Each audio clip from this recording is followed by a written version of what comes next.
केंद्रीय गृह मंत्री अमित शाह ने बुधवार को संसद में एक बिल पेश किया है जिसमें किसी अपराध में 30 दिन से अधिक जेल में रहने वाले नेताओं को पद से हटाने का प्रस्ताव दिया गया है। इस बिल को लेकर विशेषज्ञों की राय क्या है, इस बारे में राष्ट्रीय प्रस्तावना के स्थानीय संपादक दिनेश कुमार गर्ग ने वरिष्ठ पत्रकार रजनीकांत वशिष्ठ से चर्चा की।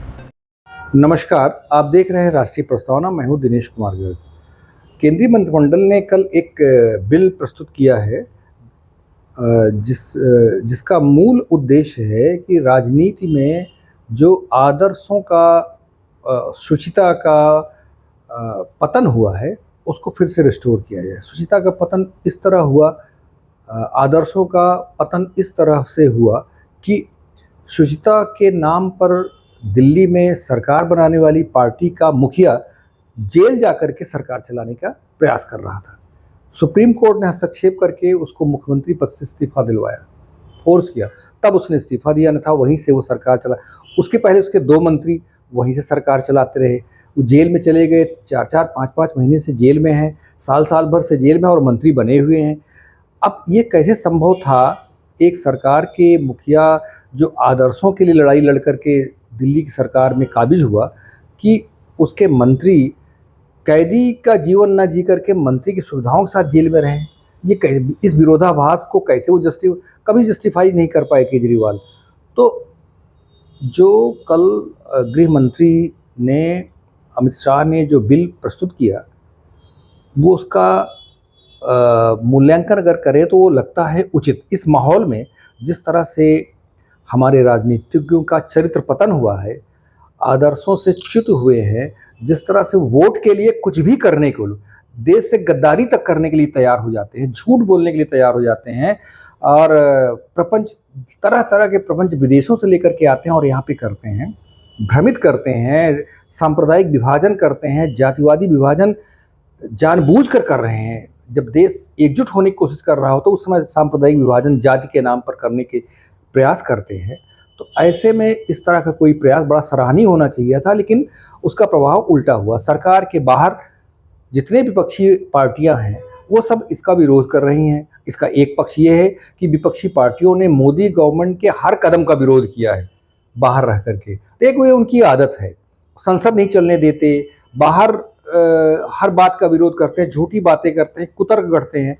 तो इन सब बातों पर एक हमारे स्वस्थ समाज की क्या सोच है, इसके बारे में हमारे विशेषज्ञ हैं श्री रजनीकांत वशिष्ठ जी, वरिष्ठ पत्रकार हैं, हम उनसे बात करेंगे। नमस्कार सर। आप हमको इस विषय पे हमारे श्रोताओं को संज्ञानित करिए। देखिए गर्ग साहब, हम लोग बचपन से ये सुनते आए हैं कि भ्रष्टाचार की जो गंगा है वो ऊपर से नीचे को बहती है। बिल्कुल। जब मातहत ये देखता है हमारा जो बॉस है या चीफ है वो भ्रष्टाचार कर रहा है, तो हम भी अगर करेंगे तो हमको छोड़ देगा। बिल्कुल, उसका मॉरल ग्राउंड कमजोर है। हाँ, तो वो हमसे कैसे लड़ेगा। तो इस बिल को लाने का मकसद भारतीय जनता पार्टी का यही था, या मतलब यूँ समझिए कि अगर ये मौजूदा सरकार इस बिल को लाना चाह रही है तो केवल यह है राजनीति में नैतिक मूल्यों को स्थापित करने की एक कोशिश लगती है। अब ये कोशिश विपक्ष को ये लग रहा है कि ये अधिनायकवाद की ओर ले जाएगी इस पार्टी को, क्योंकि जब सरकार है तो सरकार के अधीन ये जितनी भी जांच एजेंसियां हैं, आपकी सीबीआई है, ईडी है, ये सारी एजेंसीज बेसिकली सरकार के अंडर में ही होती है। होना ही है। तो चाहे तो सरकार किसी के खिलाफ भी कोई एक ऐसा आरोप लगा दे जिसमें 30 दिन की जेल हो जाए और उसका मुख्यमंत्री पद जो है चला जाएगा, और मुख्यमंत्री पद चला जाएगा तो पार्टी टूट सकती है, और टूट जाएगी तो फिर ये है जो भाजपा वाले फिर उस पर कब्जा कर लेंगे। तो दोनों के मतलब जो सरकार की मंशा है वो कोशिश है कि नैतिक मूल्यों की स्थापना हो जी, और विपक्ष का भय ये है, संदेह ये है प्राइवेट लिमिटेड टूट जाएगा, कि विपक्ष जो है उसको कमजोर करने की कोशिश। मतलब चीफ एग्जीक्यूटिव ऑफिसर अगर जेल गया तो प्राइवेट लिमिटेड पार्टी है जी, वो विध्वंसित हो जाएगी, क्योंकि सब स्वार्थी लोग भरे हुए हैं जी।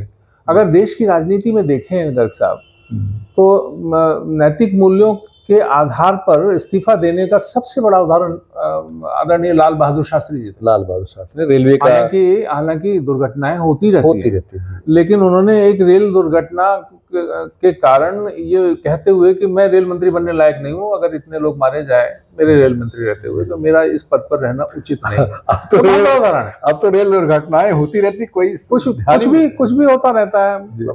लेकिन यह है कि जो मौजूदा मंत्री हैं या मौजूदा जो मुख्यमंत्री हैं, ये सब लोग जो मान के चलते हैं कि हम तो, जैसे नेपाल में कहा जाता है कि ब्राह्मण अवध्य है, वैसे हम तो अवध्य हैं, हमको तो कोई छू ही नहीं सकता जी। राहुल गांधी तो खासकर यही बता रहे हैं। हाँ, वो जो कह रहे हैं वही कानून है, वही सत्य है, वही सत्य है। मतलब और वो संविधान की किताब लेकर के भी जरूर चलते हैं। संविधान मानते नहीं, लेकिन संविधान किताब लेके चलते और दिखाते हैं। पता नहीं बाइबिल है कि संविधान है, वो क्या है। अच्छा, मुझे इतनी छोटी गुटिया, मुझे एक बात समझ में नहीं आती जी कि जब भी कभी भी संसद में इस तरह के बिल प्रस्तुत होते हैं तो उस पर जो है संसद में बहस होनी चाहिए। बिल्कुल होनी चाहिए, है ना, बिल्कुल होनी चाहिए। प्रॉस एंड कॉन्स जो आपको दिखाई पड़ रहे हैं, जो बात बाहर कह रहे हैं उनको संसद में कहना चाहिए। या मतलब हो हल्ला करके संसद के अंदर जो है अपना विरोध जताना, इससे कहीं कुछ हासिल होगा क्या? कुछ नहीं हासिल। संसद बनी किस लिए आखिर? सर हमको तो ये लगता ही नहीं है, और उनके अंदर नैतिक बल भी नहीं है कि इस बात को फोर्सफुली कह सकें कि आप ये गलत कर रहे हैं। अब बहुत पुरानी बात तो नहीं, मतलब 80 के दशक में भी मैंने ये देखा है कि जब उस समय 77 की बात है, 77 की बात में उसमें जब चंद्रशेखर जी प्रधानमंत्री होते थे या उनसे पहले क्या कहते हैं मोरारजी भाई देसाई हुए, तो उस समय जो संसद चलती थी और कोई भी मुद्दा या कोई भी बिल सामने आता था तो दोनों पक्षों से इंद्रजीत गुप्ता क्या एक से एक वक्ता होते थे और बड़े मजबूती के साथ अपनी बात रखते, कितने रेफरेंस रखते थे, कितना उसका आधार तर्क दिया करते थे जी, कितने उदाहरण प्रस्तुत करते थे। अब तो हुआ तो सरकार में कूद जाएंगे, बंदर बन जाएंगे, मतलब गुंडे बन जाएंगे, क्या कहते हैं आप प्ले कार्ड्स लेके चले आ रहे हैं। आखिर संसद ये सब प्ले कार्ड या प्रदर्शन के लिए नहीं है, वो तो उसके लिए तो सड़क है। जी। सड़क को गरमा लो भैया। आप ही कहते हो जब संसद आवारा हो जाती है, लोहिया जी ने कहा था, तो जो है सड़क गरमानी पड़ती है। माफ कीजिएगा, लोहिया जी ने जो वो बात कही थी, मेरे समझ में उसका कॉन्टेक्स्ट दूसरा था। कॉन्टेक्स्ट दूसरा था, गुंडों के लिए नहीं कहा था। हाँ, कॉन्टेक्स्ट दूसरा था, लेकिन इसमें कोई हर्जा नहीं है कि अगर आपको लगता है कि आपने संसद में अपने विवेकपूर्ण ढंग से या अपने तर्कों के आधार पर कोई बात रखी विपक्ष में सरकार के, और उसको नहीं सुना जा रहा, तो आप सड़क पे आ जाइए। लेकिन आप तो यहाँ कुछ बोलने को तैयार ही नहीं है, सरकार के खिलाफ ही सही बोलिए, तो सरकार के खिलाफ नहीं सही। अगर मान लीजिए जो बिल प्रस्तुत किया जा रहा है उसमें आपको कुछ खामियां दिखाई देती हैं, आप अगर बोलें तो सरकार तो सुनने को तैयार है, तो कह रही है हम इसमें चेंजेस करने को तैयार है। अल्टीमेटली हुआ क्या, ये जो बिल था अब प्रवर समिति को सौंप दिया गया। अब प्रवर समिति में सभी दलों के सदस्य होंगे, तो अब वो भी तो वही काम करेंगे। तो भैया पार्लियामेंट में बोलो तो जनता को कुछ लगे कि हाँ ये इस बिल के बाद में फलाने नेता ने क्या कहा, फलाने नेता ने क्या कहा, तो कुछ बात बने। सर हमको लगता है प्रवर समिति में वो बार्गेनिंग कर लेंगे, लेन देन कर लेंगे, कंसेशन मांग लेंगे, जो चीज प्राइवेट होगी, एन कैमरा होगी। लेकिन पार्लियामेंट में खुल के वो बात कहने में इनको बेइज्जती हो जाएगी, इनका भेद खुल जाएगा। इसलिए यहाँ से बच करके वो प्रवर समिति में ले गए हैं कि वहाँ पे विपक्ष कहेंगे साहब हमको इतना यहाँ से ये छिद्र दे दीजिए, यहाँ से ये बचने का रास्ता दे दीजिए, इतना इसमें लूप होल छोड़ दीजिए कानून में, यही बात करेंगे। अब गृह मंत्री जी ने इसको साफ करने की कोशिश की जी। उन्होंने कहा देखिए इसमें ये है कि 30 दिन की अगर सजा हो जाती है आपको जी, तो जितने दिन आप जेल में रहोगे आप बिल्कुल आप मंत्री नहीं रहोगे, नैतिक रूप से नहीं रहना चाहिए, आप मंत्री नहीं रहोगे, आप मुख्यमंत्री नहीं रहोगे। अगर आप प्रधानमंत्री, देखिए ये भी तो हो सकता था कि प्रधानमंत्री को इससे अलग रखा जाता, बिल्कुल नहीं रखा गया, लेकिन प्रधानमंत्री को भी इसमें शामिल किया गया। अगर वो भी गलती कर रहे हैं, ये बिल जो है इसके जो स्पिरिट है एकदम साफ है, इसमें कहीं लोचा नहीं है। हाँ, 30 दिन अगर हम मान लीजिए हमें जेल के बाद हमें जेल जाना पड़ा, तो ये है कि हमें वो पद छोड़ना होगा, और उसके बाद में अगर आप बेदाग साबित हो जाते हैं अदालतों से, तो जैसे ही बाहर आते हैं आप आडवाणी जी का उदाहरण सामने, बिल्कुल आडवाणी जी का है, हाँ, अमित शाह का खुद का उदाहरण सामने है जी, कि उससे पहले ही, जिससे पहले सजा होती उससे पहले ही उन्होंने अपना पद छोड़ दिया जी। अब कहने को आप कुछ भी कहते रहो उनके बारे में, लेकिन एक आदर्श प्रस्तुत करने की कोशिश की।